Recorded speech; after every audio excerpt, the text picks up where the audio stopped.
Alors, les gargouilles oniriques, bon, ça sort un petit peu. Disons que j'ai été un peu stupéfait par une gargouille de Notre-Dame, en fait, qui s'appelle le Strige, il y en a une qui est inspirée d'elle et qui est ici, quoi, qui a été une des premières gargouilles que j'ai faites.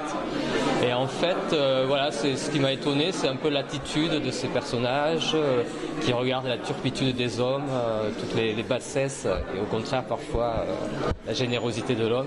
Donc elle se moque un petit peu de ce qui se passe dessous. Gargouille onirique, donc c'est un mélange d'ironie et d'onirisme. Donc c'est un peu de la poésie. Donc les gargouilles c'est assez monstrueux. En même temps donc c'est aussi il y a un côté ironique sur justement le regard qu'elle pose sur l'homme. Et en même temps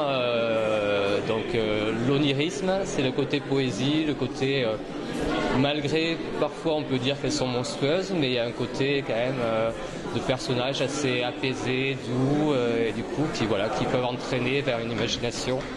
Et moi j'ai été très inspiré au départ dans mon enfance par les dessins animés, les personnages fantastiques, etc.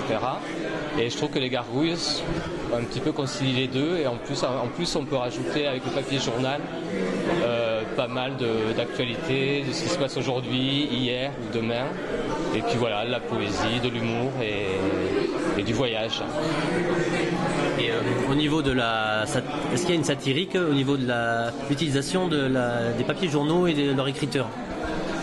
Voilà, alors oui, parce que suivant les personnages, en fait, je les recouvre en fonction de leur identité un petit peu.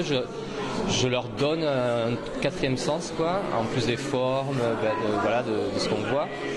C'est-à-dire qu'en fait, je choisis les journaux et les revues ou les romans en fonction du personnage, de ce qui m'inspire.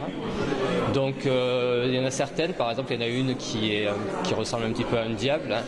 Donc, elle porte sur elle un petit peu tous les maux des hommes, MAUX, c'est-à-dire tout ce que l'homme a de mauvais en lui.